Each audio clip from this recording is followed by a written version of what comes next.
Ele, o primeiro filho, é a revelação visível do Deus invisível, mas ele não é superior a todas as coisas no meu coração. Pois o meu trabalho é maior que tudo, no céu e na terra, inclusive minha família, amigos e dinheiro. Nada disso parece estar em harmonia, por isso vivo em constante caos e desespero. Mas eu sou a cabeça do meu corpo, eu sei o que é bom e o que é ruim, e minha felicidade tem primeiro lugar em tudo. Pois é a minha vontade que define o que completa a minha vida, não a vontade de Deus ou da igreja, porque todo o universo gira em torno de mim.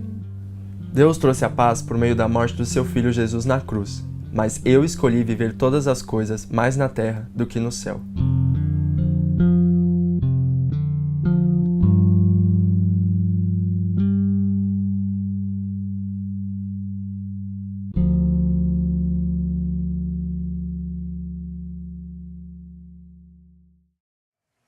Estamos começando uma série nova de mensagens e vamos até meados de outubro. Essa nós vamos alongar, depois você vai entender o porquê.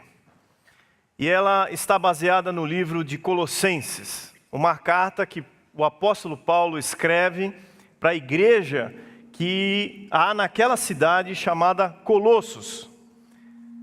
E então nós vamos usar essa carta para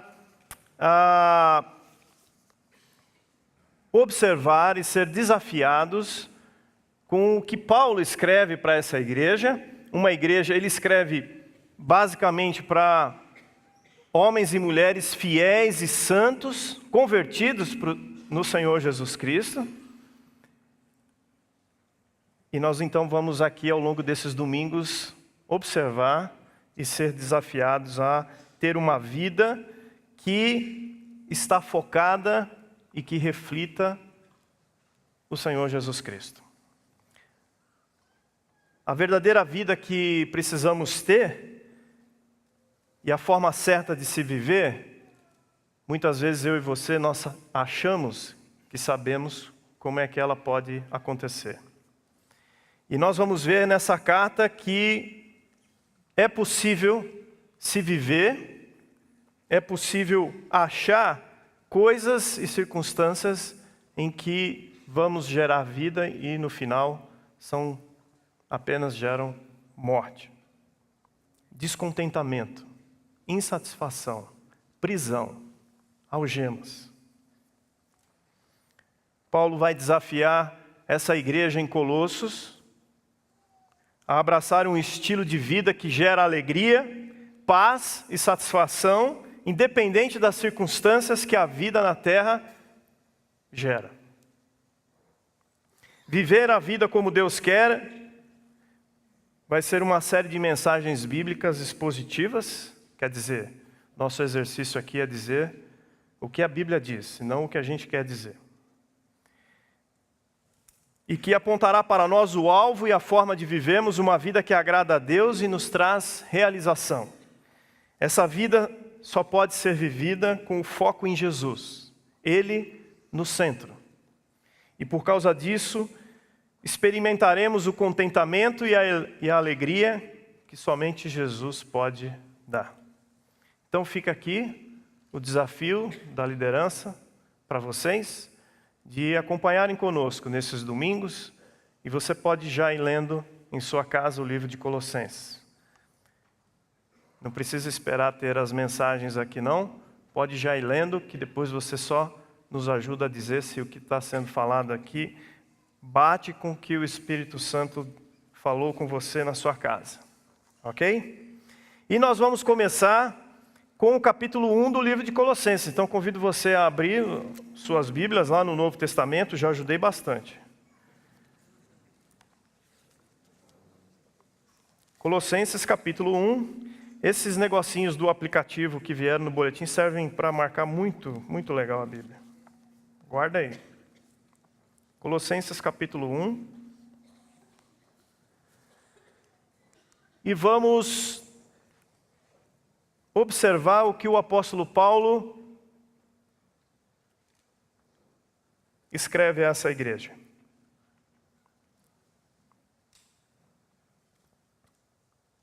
Eu, Paulo, apóstolo de Jesus Cristo, pela vontade de Deus, escrevo esta carta, junto com nosso irmão Timóteo, aos irmãos fiéis em Cristo, o povo santo na cidade de Colossos. Que Deus, nosso Pai, lhes dê graça e paz. Sempre oramos por vocês e damos graças a Deus, o Pai de nosso Senhor Jesus Cristo, pois temos ouvido falar de sua fé em Cristo Jesus e de seu amor por todo o povo santo, que vem da esperança confiante naquilo que está reservado no céu. Vocês têm essa expectativa desde que ouviram pela primeira vez a verdade das boas novas. Agora, as mesmas boas novas que chegaram até vocês estão se propagando pelo mundo todo. Elas têm crescido e dado frutos em toda parte, como ocorre entre vocês desde o dia em que ouviram e compreenderam a verdade sobre a graça de Deus. Vocês aprenderam as boas novas por meio de Epáfras, nosso amado colaborador. Ele é servo fiel de Cristo e nos tem ajudado em favor de vocês. Ele nos contou do amor que o Espírito lhes tem dado. Por isso, desde que ouvimos falar a seu respeito, não deixamos de orar por vocês. Pedimos a Deus que lhes conceda pleno conhecimento de sua vontade e também sabedoria e entendimento espiritual. Então vocês viverão de modo a sempre honrar e agradar ao Senhor, dando todo tipo de bom fruto e aprendendo a conhecer a Deus cada vez mais. Oramos também para que sejam fortalecidos com o poder glorioso de Deus, a fim de que tenham toda a perseverança e paciência de que necessitam. Que sejam cheios de alegria e sempre deem graças ao Pai. Ele os capacitou para participarem da herança que pertence ao seu povo santo, aqueles que vivem na luz. Ele nos resgatou do poder das trevas e nos trouxe para o reino do seu Filho amado, que comprou nossa liberdade e perdoou nossos pecados.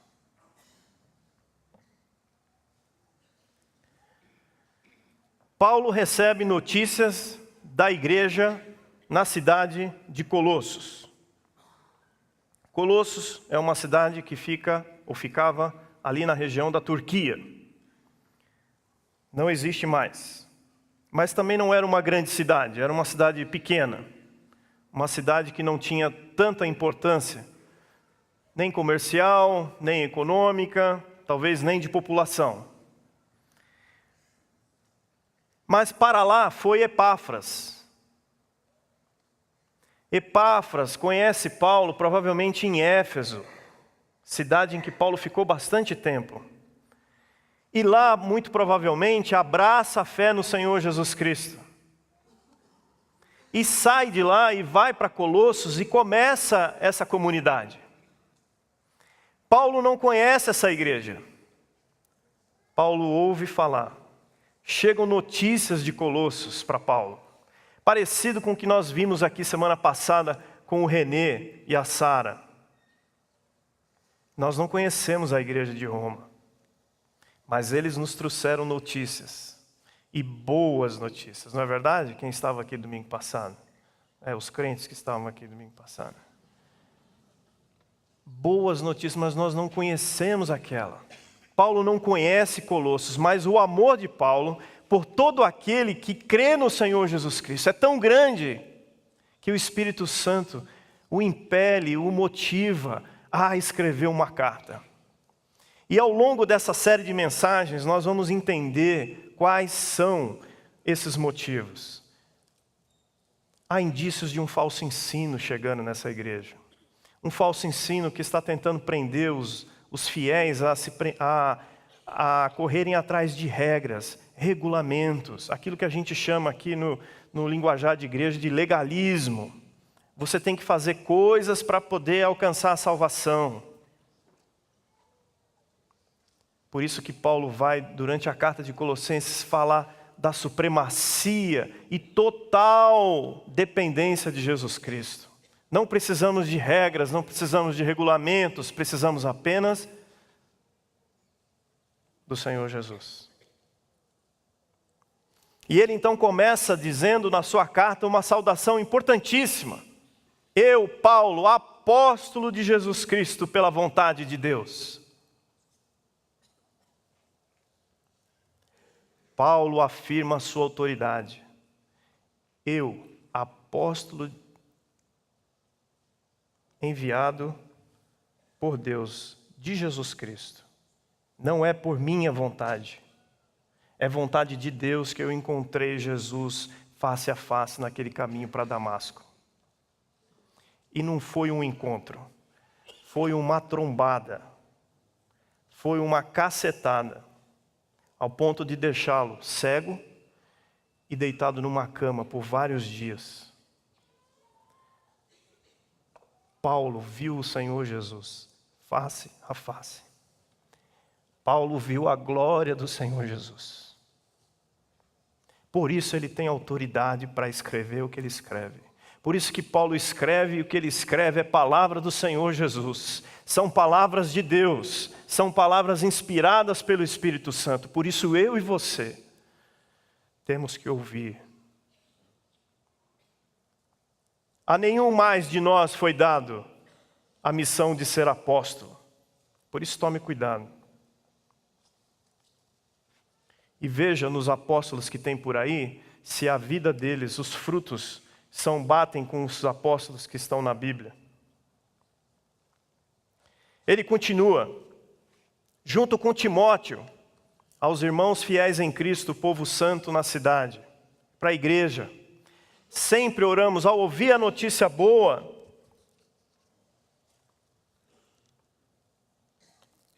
Paulo ora.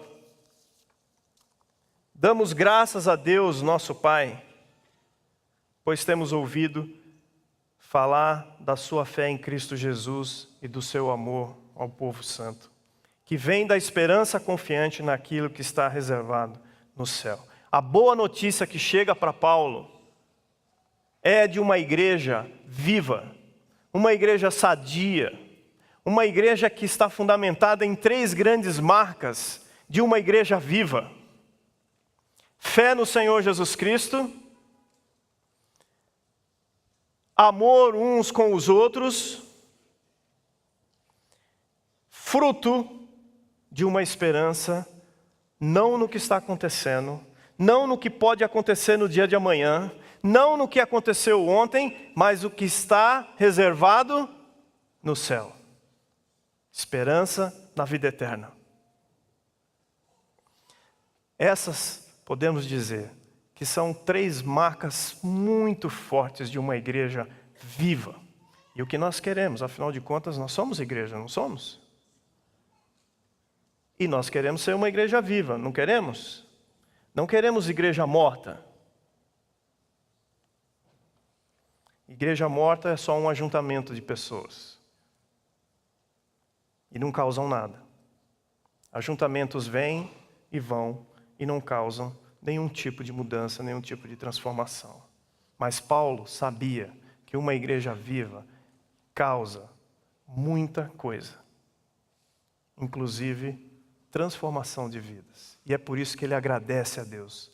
Obrigado, Deus, porque as notícias que chegam ao meu ouvido são de uma igreja viva, uma igreja que tem fé no Senhor Jesus Cristo, uma igreja que tem amor uns com os outros, cuidam uns dos outros, se importam uns com os outros, uma igreja que tem esperança no que há de vir e que não enxergamos. Se essas são marcas de uma igreja viva, então são marcas que nós, como igreja, devemos buscar. E só tem um jeito de buscar essas marcas.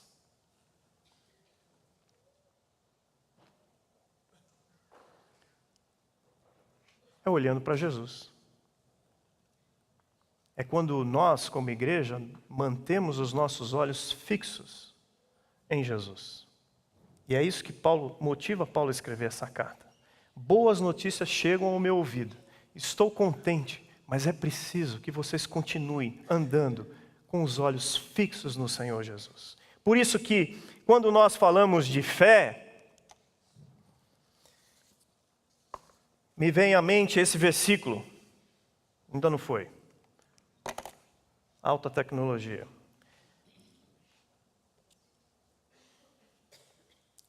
Qual é o tamanho da sua fé? Não precisa responder, porque Jesus já respondeu. A sua fé é pequena. Respondeu Jesus: eu lhes digo a verdade, os discípulos tinham acabado de tentar expulsar um demônio.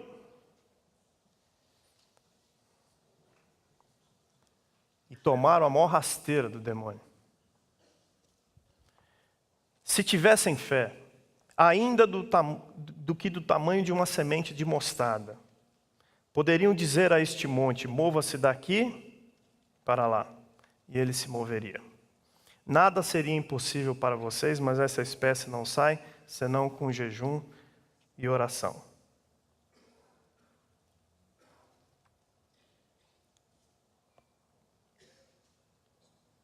Já achou algum momento que você tem uma fé bem grande? A gente tem alguns montes ali que a gente queria mudar de lugar. Se você pudesse depois...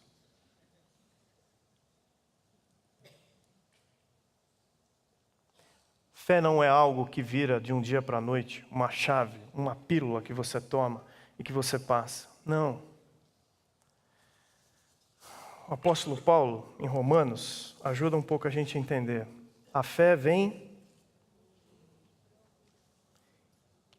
e ouvir o quê? Boas novas a respeito de Cristo. Ouvir sobre Jesus. Ouvir quem Ele é. Ouvir por onde Ele andou. Ouvir o que Ele fez. Ouvir qual foi a sua missão. Ouvir como Ele se portou. Ouvir como Ele obedeceu. Isso traz fé a gente. Quem temos ouvido? Sabe uma outra forma da gente ouvir a Jesus Cristo? A primeira você já sabe, né? Está aqui, as Escrituras. Elas falam sobre o Senhor Jesus Cristo.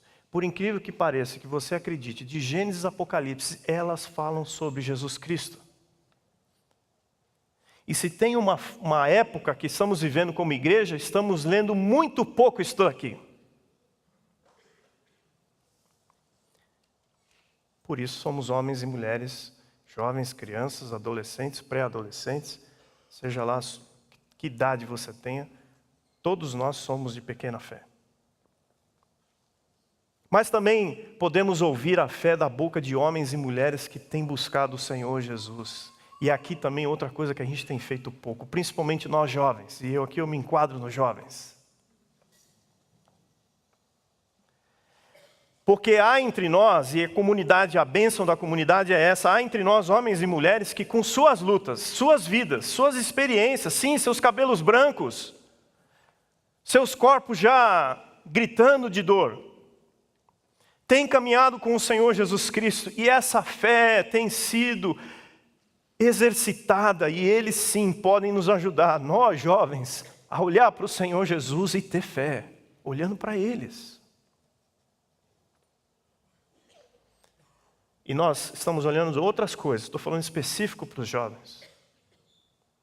Mas também estou olhando talvez para você que já tem os seus cabelos brancos, ou está ficando com cabelos brancos, e veio a conhecer o Senhor Jesus agora. Não perca tempo. Porque deve ter um jovem olhando para você. A partir de hoje vai. Corra de conhecer, de ouvir as boas novas de Cristo. Agora em julho tirei uns dias e fui visitar meus pais. Passei uns 3 dias na casa deles. Quando chegou na primeira noite que fomos dormir, uns estavam jogando, outros estavam assistindo televisão e quando deu lá um certo horário, umas 9 horas da noite, meus pais pediram para que a gente parasse de jogar, pediram para que a gente desligasse a televisão e nos disseram que eles têm trazido um hábito de encerrar o dia orando ao Senhor.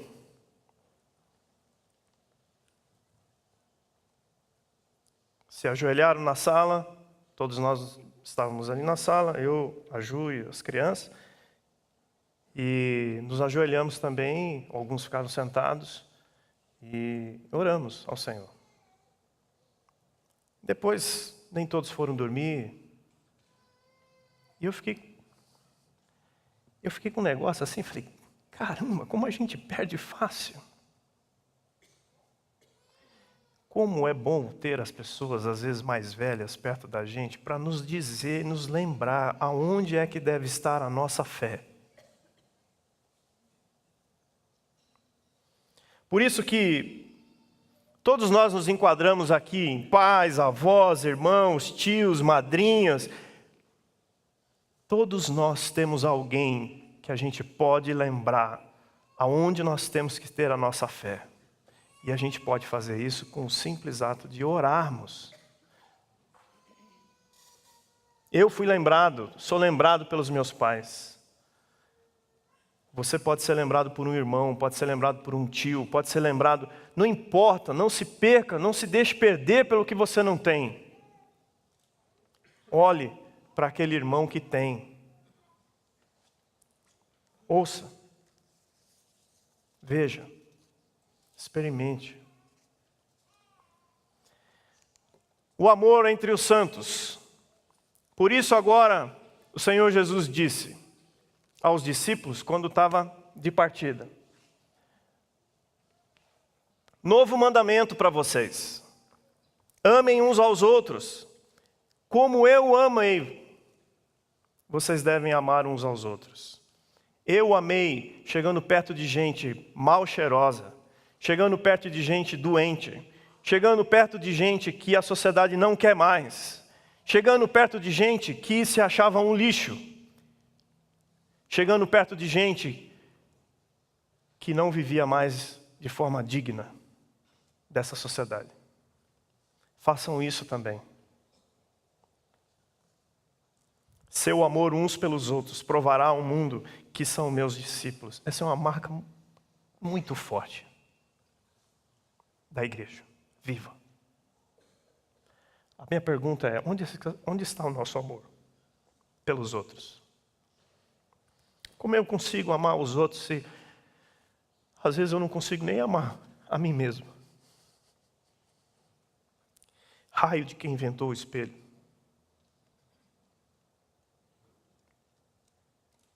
Como eu posso amar os outros se todos os dias quando eu acordo, e vocês também, está diante de nós alguma situação em que a gente precisa resolver. E a gente fica focado naquilo ali. E as pessoas vão e vêm e passam do nosso lado. Alguns de vocês têm tido o privilégio, olha, presta atenção à palavra que eu vou usar, privilégio de usar transporte público.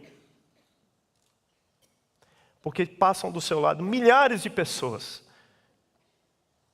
que podem ter a oportunidade de olhar para você e sentir o amor único do Senhor Jesus, mesmo que você não fale com elas.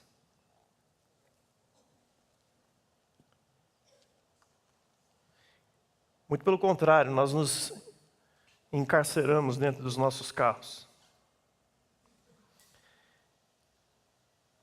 Agora que está chovendo, então, quantas pessoas a gente não tem molhado nas calçadas quando a gente anda com os nossos carros? Aí é demais, né? Mas e a esperança? Olha o que o Senhor Jesus fala: não deixem que o seu coração fique aflito. Também, continua dizendo para os discípulos lá em João 14, creiam em Deus, creiam em mim. Na casa do meu Pai há muitas moradas, se não fosse assim, eu lhes teria dito. Vou preparar lugar para vocês. Quando tudo estiver pronto, virei buscá-los. Vocês pensam que vai ser pouca coisa que vai ter no céu? É coisa muito boa, tanto que está demorando porque tem muita coisa para aprontar lá. Cada lugar que eu viajo, eu encontro um pedacinho do céu, ou pelo menos o que eu acho que pode vir a ser o céu. Casas bonitas, aqueles gramados, isso aqui vai ter no céu. Mesas. Já andou em loja de imóveis? Pensa no tamanho daquelas mesas que vão ter no céu. Comida eu não vou falar.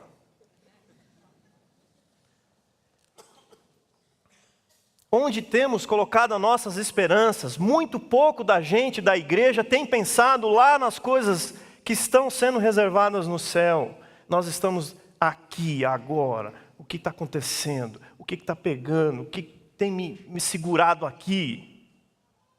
Nós temos depositado as nossas esperanças em nossos maridos, em nossas esposas, em nossos filhos, em nossas carreiras, em nossas vidas, em nossa família, em nosso sucesso e vai por aí afora. É nisso que nós temos colocado a nossa esperança, é nisso que ocupa o nosso pensamento o tempo todo.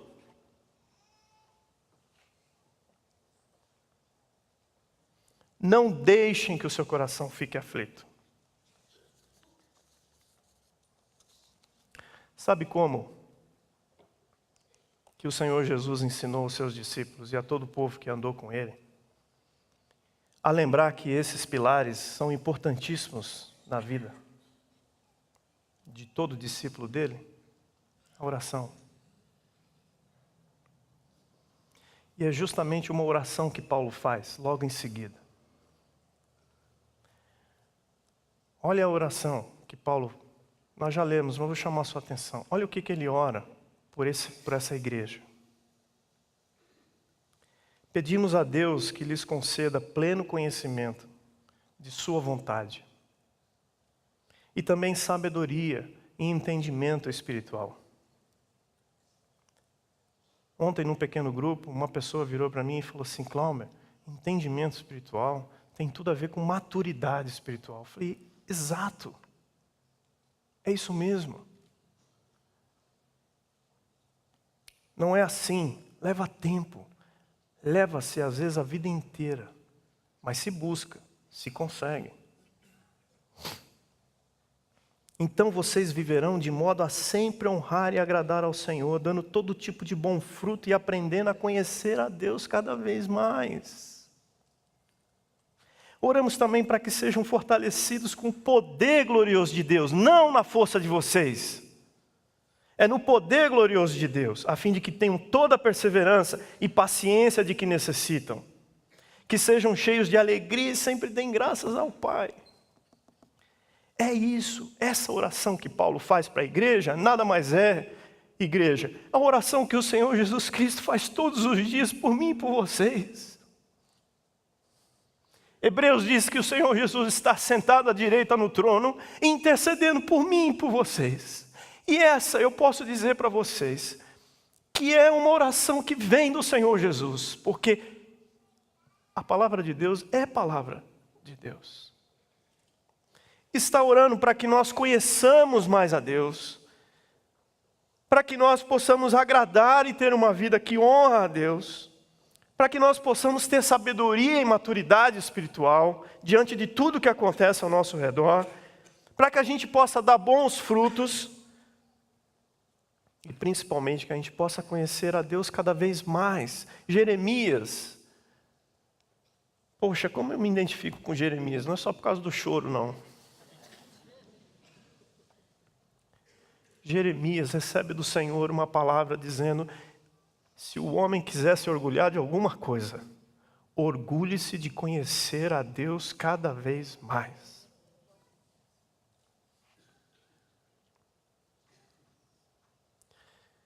Para que nós sejamos fortalecidos diante de tudo o que a gente está vivendo hoje. Ninguém aqui passa por aquela porta sem dizer: eu estou feliz, nada está acontecendo na minha vida. Não, alguma preocupação, no mínimo, nós temos. Para que vocês tenham toda a perseverança, que vocês não se percam no caminho, que vocês não desistam, que vocês continuem, e paciência, coisa que nós, os jovens, se você é adolescente e não está lá no culto dos adolescentes, agora você vai ouvir. E jovem também. Algo que os jovens não têm hoje é paciência. Na minha época, e de alguns de vocês aqui, quando passava filme novo na televisão, a Globo anunciava 3 meses antes o que ia passar no domingo seguinte, no ano seguinte. E falava assim: filme inédito. Sylvester Stallone, Arnold Schwarzenegger. E a gente falava: uau, vai passar. Mas a gente esperava, porque só ia acontecer lá para depois do carnaval, fevereiro, março, abril, maio. Não era? Hoje não, hoje você entra no Netflix, está lá a série inteira lá. Numa cacetada só. Aí como é que o jovem vai ter paciência? Não tem, né? Oração nos ensina a ter paciência. Porque oração é você sentar, é você se ajoelhar, é você estar com Deus, é você dizer: por causa do Senhor Jesus Cristo eu espero. É experimentar a unidade da Trindade. Deus Pai, Deus Filho, Deus Espírito Santo. Não é fórmula, não é falar. Se a gente convidasse o Senhor Jesus para fazer uma entrevista e perguntasse para Ele o que mais irrita Ele em nós, Ele talvez diria que nós falamos muito. E a gente precisa falar menos. A gente precisa estar mais. Estar. Lembra Maria? Onde ela estava? Aos pés do Senhor Jesus. Não estava lavando louça, não estava varrendo o chão. Aos pés do Senhor. Não estava orando também, não. Não estava falando, quer dizer, né?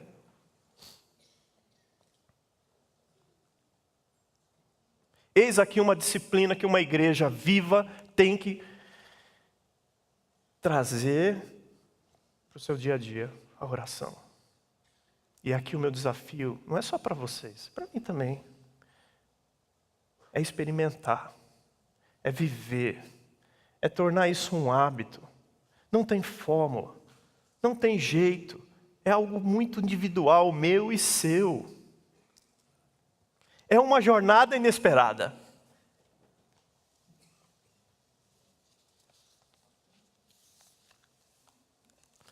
A vida de uma igreja viva é aquela que mantém os olhos fixos em Jesus Cristo. Porque Ele é o líder de nossa fé. Ele é o primeiro que teve fé. Ele é quem nos encoraja a ter fé. Pois Ele teve fé. Hebreus fala que Ele foi para a cruz com alegria. Você acha que Ele foi saltitando? Não foi. Mas Ele foi com fé, sabendo que Deus ia ressuscitá-lo ao terceiro dia. Exemplo maior de amor.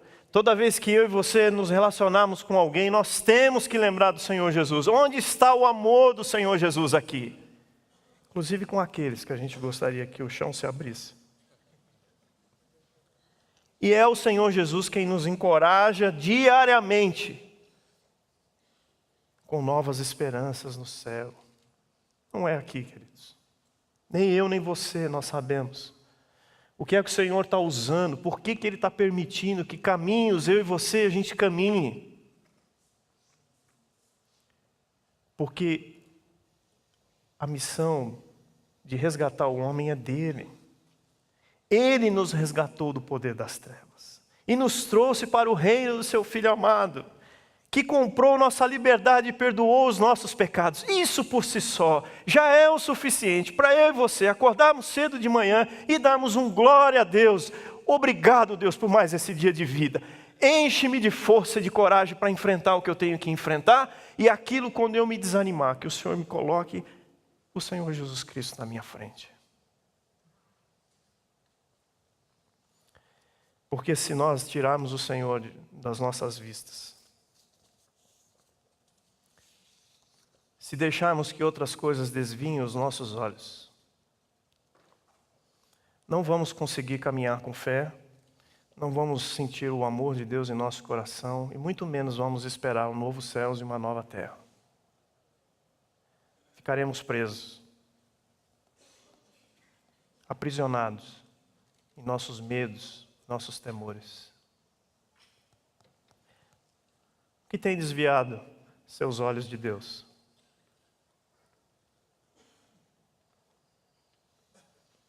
Queria fazer um convite para você. Nós fizemos um painel ali com alguns... Você deve ter recebido um boletim aí com um post-it dentro. Não é para tampar o que estava escrito, não. É porque a gente quer convidar você a preencher aí, ou senão depois você pode vir aqui, tem canetas, tem alguns post-its aqui. E nós queremos convidar você a preencher o que é que tem desviado os seus olhos do Senhor Jesus. E por isso, Talvez você não acredite mais que só o Senhor Jesus pode. Só o Senhor Jesus pode estar com você diante de tudo que você está vivendo. Talvez você já perdeu o amor uns pelos outros. Talvez você não consiga conviver mais com alguém. E talvez você nem tenha pensado no céu. E tem pensado muito aqui, nessa vida nossa. Eu queria convidar você, enquanto a banda toca, que você coloque aqui tudo aquilo que tem desviado o seu olhar de Jesus. E que você colhe aqui. Colhe aqui. Não põe o nome. Nós vamos saber quem é você pela caligrafia. E nós vamos depois fazer uma ação com esses post-its que nós vamos colando ao longo desses domingos. Domingo que vem esse quadro provavelmente vai estar lá fora. Pessoal desse lado, depois você faz a Via Crucis até lá, se você quiser. Mas quero terminar orando, pedindo que o Senhor nos visite nessa manhã. Isso não é um exercício de poucas horas, não. Alguns de nós vai precisar talvez de algumas semanas para que o Senhor Jesus mostre o que é que tem tirado nossos olhos dele. E talvez vamos precisar de algumas mãos. Senhor Deus,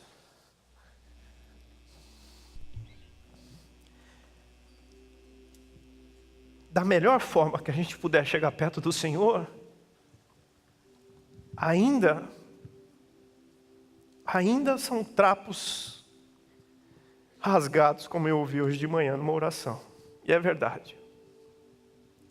Somos muito pequenos. Mas o Senhor é o Criador. O Senhor é o Todo-Poderoso e que está acima de tudo.